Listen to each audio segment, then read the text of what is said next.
KV Anand அவர்கள் இயக்கத்துல சூர்யா அவர்கள் நடிச்சு 2009ல ரிலீஸ் ஆன கமர்ஷியல் ஹிட்டான அயன் மூவியோட சில அன்னோன் ஃபேக்ட்ஸ் தான் பாத்தீங்கன்னா நீங்க பார்க்க போறீங்க. இயக்குனர் கேவி ஆனந்த் வந்து பாத்தீங்கன்னா ஒரு முன்னாள் ஜேர்னலிஸ்ட், அது மட்டும் இல்லாம ஒரு போட்டோகிராஃபர்.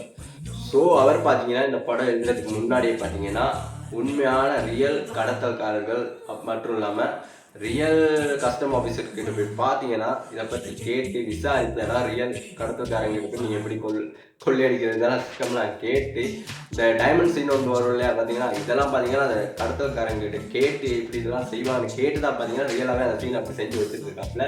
அது மட்டும் இல்லாமல் கஸ்டம் ஆஃபீஸர்கிட்டே நீங்கள் எப்படி இதெல்லாம் கண்டுபிடிங்க அதெல்லாம் கேட்டு தான் பார்த்தீங்கன்னா அது சில சீன்ஸே வச்சுருக்காரு. ஸோ யோசிச்சு பாருங்கள், இந்த படத்தை எழுதுறதுக்கு முன்னாடி அவர் எவ்வளோ யோசிச்சிருப்பாரு, எவ்வளோ விஷயத்தை கலெக்ட் பண்ணி இந்த படத்தை கொடுத்து இந்த படத்தை ரியலாக ஹிட்டாகி வாங்கியிருக்காரு. வேற லெவல் இல்லையா? அவர் இப்போ இருந்தாருன்னு பார்த்தீங்கன்னா இன்னும் தரமான படங்களை கொடுத்துருப்பாரு. என்ன செய்ய அவருக்கு இல்லாமல் போயிட்டாரு.